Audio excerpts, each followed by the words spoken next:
ရှင်းမှန်သောယုံကြည်ခြင်းရှင်းမှန်သောယုံကြည်ခြင်းကိုကြားစာမှာများစွာတွေ့တယ်အခုပေတရုနဲ့အင်္ဂလိပ်ရှမသက်ခရစ်ရဲ့ခန်းကြီး၄ပိုင်းရဲ့၈ကနေ20မှာတွေ့ရတယ်ယောဟန်နဲ့ယာကုပ်လည်းတွေ့ရတယ်ဒီညီကိုမောင်နှမအားဖြင့်ဖျားကြောင်မှုတော်ဆောင်ချက်နဲ့ဘလောက်အရသာရှိမလဲပေတရုနဲ့အင်္ဂလိပ်ကအဲ့ဒါကိုခံစားတယ်ယောဟန်နဲ့ယာကုပ်သူတို့လည်းညီကိုတွေခံစားကြတယ်ကျွန်တော်မှညီကို6ယောက်ကျွန်တော်နဲ့6ယောက်5ယောက်ရှိတယ်ဒါမဲ့ကျွန်တော်တယောက်ထဲပဲမှုတော်ဆောင်ခင်ဗျားတို့မှလည်းညီကိုဘယ်ယောက်ရှိကြလဲဘယ်နှစ်ယောက်အမှုတော်မှာအသွေးညီညီနဲ့အမှုတော်ဆောင်ကြတယ်တကယ်မင်္ဂလာရှိတဲ့ညီကိုမောင်နှမတွေနဲ့အမှုတော်ဆောင်ခြင်းနဲ့တကယ်အရသာရှိလို့ရဖြစ်တယ်ပေတရုနဲ့အင်္ဂလိပ်ယေရှုကသူတို့ကိုမြင်တဲ့အခါယေရှုကခေါ်တယ်ငါနောက်ကိုလိုက်ပါငါဖမ်းသောသူဘဝကနဲ့လူကိုဖမ်းသောသူလူတို့ရဲ့အသက်ဝိညာဉ်ကိုကယ်တင်သောသူဖြစ်မယ်လို့ပြောတာနဲ့သူတို့ချက်ချင်းလိုက်ကြတယ်လိုက်တဲ့အခါမှာဘယ်လိုလိုက်လဲဘာတွေဆွတ်လဲသူတို့ဟာချက်ချင်းပိုက်ကုံကိုဆွတ်ပြီးတော့ယေရှုနောက်ကိုလိုက်ကြတယ်သူတို့ရဲ့အသက်မဝမ်းကြောင်းငါဖမ်းတဲ့ဘဝတငါတဲ့ဘဝတစ်ခုလုံးကိုဆွတ်လိုက်တယ်ကျွန်တော်တို့ဆိုရင်တော့တငါတဲ့ဘဝမှာအောင်မြင်အောင်ပဲကုညီပါလို့ပြောမှာရှိပွားရေးမှာအောင်မြင်အောင်ပဲကုညီပါလို့ပြောမှာဒါပေမဲ့သူတို့ကအဲ့လိုမဟုတ်ဘူးသူတို့လိုချင်တဲ့အရာသူတို့ရဲ့ဘဝပန်းတာရည်ရွယ်ချက်ကိုဆွတ်ပြီးတော့သူတို့ရဲ့တေမဝါကြောင့်အားလုံးကိုဆွတ်ထားတယ်ယေရှုရဲ့နောက်ကိုလိုက်တယ်တနည်းအားဖြင့်ယေရှုကိုပဲသူတို့စိတ်နှလုံးနဲ့ဖျက်ရမ်းတယ်ယုံကြည်စိတ်ချပြီးတော့သူ့နောက်ကိုပဲလိုက်တယ်ဒီနေ့ယုံကြည်ခြင်းအဖြစ်တင်ဆွတ်လွတ်တဲ့ຢာတွေပါတယ်လေတချို့ယုံကြည်ခြင်းကလောကຢာကိုပဲဖက်တွေ့နေတယ်လောကຢာကြားမှာချင်းချမ်းသာခြင်းကိုယ်ခန္ဓာနဲ့ဆိုင်တဲ့ຢာပဲဖက်တွေ့ပြီးတော့ယုံကြည်ခြင်းမှာဆောက်လန်းတဲ့သူတွေရှိတယ်ဒါဟာရှင်းမှန်သောယုံကြည်ခြင်းမဟုတ်ဘူးဒါဟာသူ့ရဲ့ယုံကြည်ခြင်းပဲဖြစ်တယ်ဖျားခင်ပေးတဲ့ယုံကြည်ခြင်းမဟုတ်သလိုမမေနတဲ့ခရစ်တော်ကိုဖေးရပြီးတော့ယုံကြည်ခြင်းလည်းမဟုတ်ဘူးဆိုတာသိရတယ်နောက်ညီကိုနှစ်ယောက်ယောဟန်နဲ့ယာကုပ်လည်းတွေ့တဲ့အခါယေရှုကခေါ်တယ်သူတို့ဟာခြေပေါ်မှာပိုက်ကိုပြင်နေတဲ့ချင်းယေရှုကသူတို့ကိုခေါ်တာနဲ့ဘာလို့လဲချက်ချင်းအပနဲ့လေကိုဆွတ်ပြီးတော့ဆွတ်ပြီး၍ဒီမှာ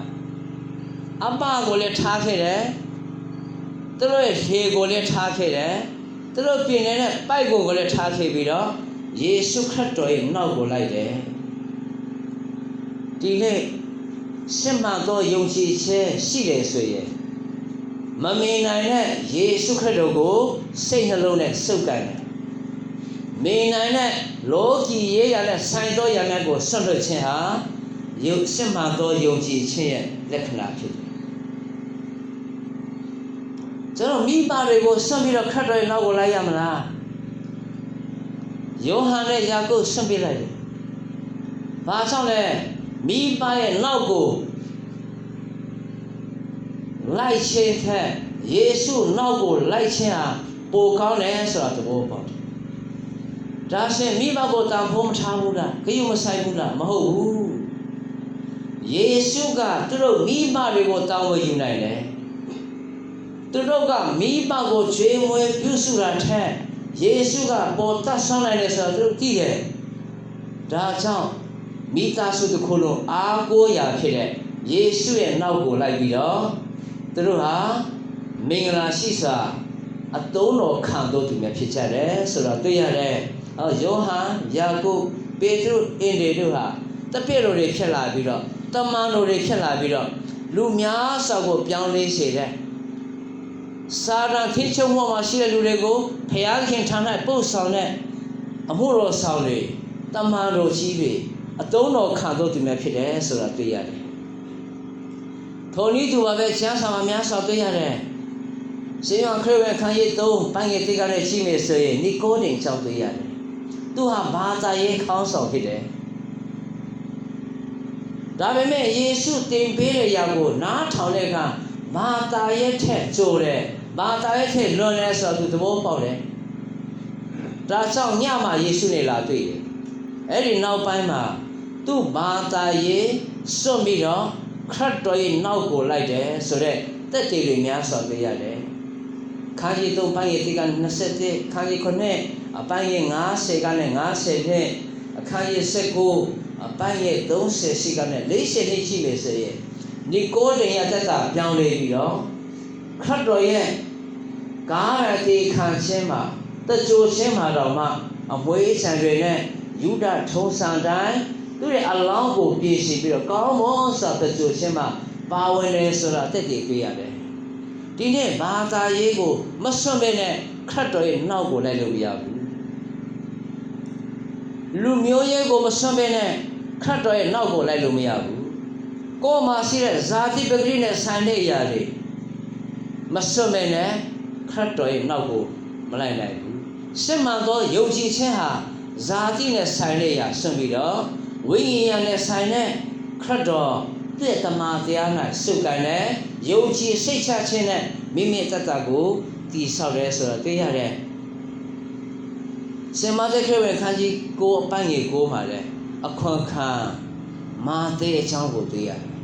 သူဟာတာမာခွန်ခံမဟုတ်ဘူးအရာရှိတစ်ပါးဖြစ်တယ်ဒါပေမဲ့ခရစ်တော်နဲ့တွေ့တဲ့အခါမှာအခွန်ခံနဲ့ယာထူးကိုစွန့်ပြီးတော့ခရစ်တော်ရဲ့နောက်ကိုလိုက်တယ်ဆိုတာတွေ့ရတယ်အဲ့ဒီအခွန်ရဲ့ယာထူးနဲ့သူ့ဘဝဆုံးမယ်ဆိုရင်တည်ပြီးနောက်ပိုင်းဘာမှမျှော်လင့်စရာမရှိဘူးဆိုတော့သဘောပေါက်တယ်ဒါကြောင့်အသက်ရှင်တဲ့အခါတည်တဲ့အခါတာဝန်ယူနိုင်တဲ့ခရစ်တော်ရဲ့နောက်ကိုလိုက်တယ်ခရစ်တော်ရဲ့အလိုကိုပဲဆောင်ရွက်တယ်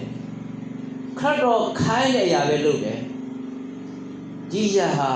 စုပ်ကန်ခြင်းဖြစ်ပြီးတော့သူ့ရဲ့ယာထူးသူ့ပညာနဲ့သူ့အစွမ်းစားနဲ့ရတော့ရကိုဆွတ်ပြီးဖျားတတ်ဆွမ်းနိုင်ခြင်းမှာပဲသိစင်တယ်ဆိုတော့တွေ့ရတယ်နောက်တမန်တော်ဝတ္ထုခန်းကြီးကိုပိုင်းရင်28မှာရှင်ပေါလုအသက်တာသူအရင်ကစိုးလူဘဝတို့ကအတင်းတော်ကိုငြိမ်းပန်းလေးဆက်တယ်ခရစ်တော်ကိုဆန့်ကျင်တယ်သူကပညာတတ်ဖြစ်တယ်အမင်ချေတယ်အသွဲခေါ်ကောင်းတယ်အမင်ကောင်းတယ်လို့ပဲလူအမင်မှာရှိတယ်ဒါပေမဲ့ယေရှုနဲ့တွေ့တဲ့အခါမျက်စိကားသွားတယ်ကိုယ်ခန္ဓာမျက်စိမမြင်တော့ဘူးဒါပေမဲ့သူမြင်တာကခရစ်တော်ကိုမြင်တယ်ဝိညာဉ်မျက်စိပွင့်တယ်အဲ့ဒီအချိန်မှသူ့အသက်ကပြောင်းလဲသွားတယ်သူ့ဘဝလည်းပြောင်းလဲသွားတယ်သူ့နာမည်လည်းဆိုလူကနဲ့ပိုးလူဖြစ်ဖျက်ကပြောင်းပေးလိုက်တယ်အရင်ကတော့အသင်းတော်ကိုဟင်းပန်းနှိမ့်ဆက်တယ်အခုတော့အသင်းတော်ကိုတည်ထောင်တော့သူဖြစ်လာတယ်ဘာကြောင့်လဲသူဟာသူ့ရဲ့အမင်သူ့ရဲ့အသွေးခေါ်သူ့ရဲ့ကျင့်ရှင်ကိုယ်ချင်းတရားကိုစွန့်ပြီးတော့ခရစ်တော်ကိုပဲနာခံတယ်ခရစ်တော်ကိုပဲဖက်တွေ့တယ်ဖာရိရှဲဘုရားဘာသာရဲ့ခေါင်းဆောင်ဘက်ကိုစွန့်ပြီးတော့ယေရှုခရစ်တော်ရဲ့တပည့်ဖြစ်လာတယ်အစေခံဖြစ်လာတယ်အဲ့ဒါအဖြစ်သူ့အသက်တာမှာပုံသွင်းခံပြီးတော့အင်တာမှအောဝေအတုံးတော်ခံသောပုဂ္ဂိုလ်ကြီးဖြစ်လာတယ်သူ့အဖြစ်ဓမ္မတိချမ်းစာတောဝက်နိဗ္ဗာန်ကိုသူရေးသားတယ်ထောက်မှချင်းတန်ရှင်းချင်းကေတင်ချင်းရဲ့ဆိုင်တဲ့ဆက်မှန်တဲ့ဩဝါဒတွေကိုများစွာကျွန်တော်တို့ကိုလည်းကျေးဇူးပြုတယ်ဒီလိုကြီးမားသောအမှုပြုနိုင်ဖို့သူဟာဖာရိရှဲဘဝဘာသာရေးခေါင်းဆောင်ဘဝကိုဆွတ်ပြီးတော့ခရစ်တော်ရဲ့တပည့်ဖြစ်လာတယ်ကိုယ်ခန္ဓာအသွေးအမြင်ခြေရာတွေအလုံးကိုဆွတ်ပြီးတော့ဝိညာဉ်ရေးရာမှာအမြင်နဲ့အသက်ရှင်လာတယ်ဆိုတော့တွေ့ရတယ်နောက်ကျွန်တော်တို့အသက်တာမှာလည်းစစ်မှန်တဲ့ယုံကြည်ခြင်းဆိုရင်ကျွန်တော်တို့ရဲ့အသွေးခေါ်တွေအမြင်တွေခံစားချက်တွေခံယူချက်တွေဆွတ်ပြီးတော့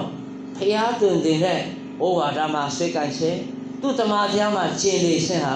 စစ်မှန်သောယုံကြည်ခြင်းရဲ့လက်တွေ့လှုပ်ဆောင်ခြင်းပဲဖြစ်တယ်အရင်ကတော့ကိုယ်အားကိုကိုယ်တယ်အခုတော့ဖျားကိုယ်တယ်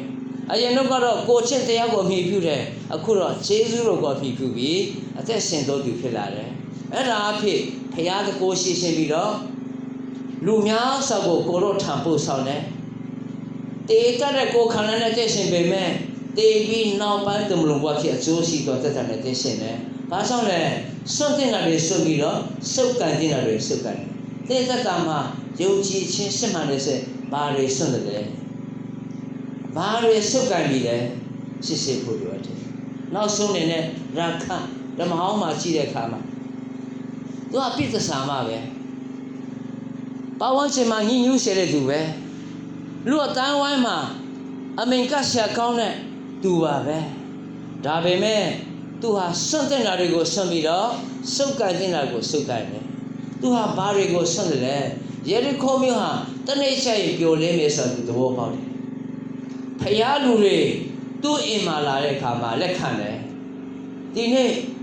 ရာခကဲ့သို့ဖယားလူတွေကိုလက်ခံသလားဖယားခင်နဲ့ဆန်းတဲ့လူတွေနဲ့သူပူပေါင်းလို့သလားဖယားခင်အချက်ရှိတဲ့အလိုလိုတိုင်းတွားလာတော့သူများနဲ့ပူပေါင်းမှုရှိသလားစစ်မှန်သောယုံကြည်ခြင်းဟာဒါတွေကိုပူပေါင်းတယ်ဒါတွေကိုပဲဆုပ်ကန်တယ်ယေရီခိုမြို့ကြီးသူတို့ပညာသူတို့အစွမ်းနဲ့လှုပ်တဲ့အရာမှာအခြေခံပြီးတော့အသက်ရှင်ဘူးဒါဆိုဟေဘေဝရစာခန်းကြီး7ပိုင်းရဲ့30မှာကြည့်တဲ့အခါမှာဣသရေလမျိုးများကနဲ့သူတို့တိုင်းပြည်ကိုလာပြီးတော့ဆူဆန်းတဲ့သူတွေကိုလက်ခံပြီးတော့သူ့အိမ်မှာလက်ခံတယ်ဖယားလူတွေကိုလက်ခံတယ်တနည်းအားဖြင့်ဖယားရှင်လုံမဲ့အရာကိုသူလက်ခံတော်သူဖြစ်တယ်ဒီအရာအဖြစ်ယေရီခိုမြို့ပြိုလဲတဲ့အခါသူကသူတို့နဲ့သူမပြည့်ရှိတော့ဘူးထာဝရချမ်းသာခြင်းခံစားပြီးတော့မင်္ဂလာရှိစွာသူတာမကသူ့အမျိုးတွေပါသူ့မိသားစုတွေပါကေတီတော်သူတယောက်ဖြစ်လာတယ်ဒီနေ့ခမည်းရဲ့ကျွန်တော်ဘဝဟာဘယ်ဘဝလဲနောက်ခံကောင်းသလားပညာတတ်သလားချမ်းသာသလားအစွမ်းဆက်ဘလောက်ရှိတယ်လဲဘလောက်စကားပြောနိုင်လဲဘလောက်လွှမ်းမိုးနိုင်တယ်ဆိုတဲ့ပုံမှာမူတည်ဘူးစစ်မှန်တဲ့ဖယားကိုစုပ်ကန်သလားစစ်မှန်တဲ့တမန်တော်ကိုဆွေးကန်သလားဆိုတဲ့ပုံမှာပဲမူတည်တယ်ဒါပေမဲ့စစ်မှန်သောအရာကိုဆွေးကန်နိုင်ဖို့မဟုတ်တဲ့အရာတွေယာယီနဲ့ဆိုင်တဲ့အရာတွေစွန့်ဖို့လိုအပ်တယ်ပိဿစာရခတ်ဒီသဆိုတို့ကိုအစေခွေ၍လက်ခံသောကြောင့်မယုံကြည်သောသူတို့နဲ့သူမပြည့်ရှိပဲယုံကြည်ခြင်းအဖြစ်ချမ်းသာရ၏ရာခချမ်းသာတာသူ့အကျင့်တိုင်းဆိုရင်ပြည့်ရှိဖို့ပဲဒါပေမဲ့ယုံကြည်ခြင်းအဖြစ်ချမ်းသာတယ်ဘာကြောင့်လဲသူ့ယုံကြည်ခြင်းအမှန်နဲ့ယေရီခိုမြို့နဲ့ဆိုင်တဲ့ခြေဝချမ်းသာခြင်းကိုမနှမျိုးဘူးဆွတ်လိုက်တယ်ယေရီခိုမြို့ရဲ့အချမ်းရှိထဲမှာသူတည်မရှိဘူးဒီလောကကြီးဟာတနေ့ချက်ယေရီခိုမြို့လိုပြိုလဲမယ်ဆိုတာသဘောပေါက်ရဲ့အထဲမှာရှိတဲ့အရာပေါ်မှာခိုင်ခန့်မှာမဟုတ်ဘူးဒါတွေကိုဆွတ်ပြီးတော့အနာကဖျားလှုပ်လာမဲ့အချမ်းရှိနဲ့အလိုတော်ထဲမှာပဲဆွေးကင်မှာဖြစ်တယ်ဘုရားခင်ဆေလွတ်တဲ့တမန်တော်တွေနဲ့အတူပူးပေါင်းပြီးတော့တည်ရှင်တဲ့အခါမှာစစ်မှန်သောယုံကြည်ခြင်းကိုတည်တည်ပြတယ်လို့သူကိုယ်တိုင်လည်းချမ်းသာတော်သူအသက်ချမ်းသာရုံတောင်ကမိသားစုပါချမ်းသာစေတော်သူဖြစ်တယ်ခမည်းနဲ့ဆိုတော့လဲစစ်မှန်သောယုံကြည်ခြင်းနဲ့စံတက်တာတွေမွေးရဆေးဝါးတွေလောကီဆန္ဒခြင်းတွေဇာတိတမဲ့ခြင်းတွေအားလုံးကိုဆွတ်ပြီးတော့ဖယားတရားမှာဆွေးကိုင်းနဲ့ခိုင်ခန့်တယ်ဆိုရင်တင့်သက်တာမှာလည်းစစ်မှန်သောယုံကြည်ခြင်းတက်တည်ပြတော်သူဖြစ်သောကြောင့်တင်းအဖြစ်ကြီးမားတော်မူပြုမယ်တမန်တော်များကဲ့သို့ရာခကဲ့သို့နီကိုဒင်ကဲ့သို့ခရစ်တော်နဲ့ပတ်သက်ပြီးတော့တက်တည်ကောင်းရှိသလိုကြီးမားတော်မူကိုဆောင်ရွက်တော်သူများဖြစ်မှာဖြစ်တယ်ခရစ်တော်ရဲ့နောက်ကိုလိုက်တဲ့အခါခရစ်တော်ကကျွန်တော်ကိုပြုပြင်တယ်ပေးပင်တယ်ပြောင်းလဲစေတယ်အားနည်းသောသူတကိုးပေးတယ်ပညာရှိသောသူပညာပေးတယ်မတတ်ဆွမ်းနိုင်တဲ့သူကိုတတ်ဆွမ်းစေနိုင်တယ်အဲ့ဒါအဖြစ်လောကမှာဖျားခင်ဘုန်းတော်ထင်ရှားစေတယ်သူ့ကိုယ်တိုင်လည်းထင်ရှားပြီးတော့ဖျားရဲ့ထာဝရဆရာရှိထဲမှာသိစေတယ်လူများစွာတို့ကိုကိုရောထောက်ဖို့ဆိုပြီးတော့ထာဝရချမ်းသာခြင်း၌ ပို့ဆောင်တော်သူများဖြစ်နိုင်တယ်တင့်တတမှာရှင်းမှန်သောယုံကြည်ခြင်းရှိသလားစွန့်တင်တာတွေစွန့်ပြီလားစုပ်ကန်နေတာတွေစုပ်ကန်ပြီလားဆိုတာဒီနေ့နေရခွန်အားပေးလို့ရရောက်ရှိတိုင်းဖျားကောင်းချီးပေးပါစေ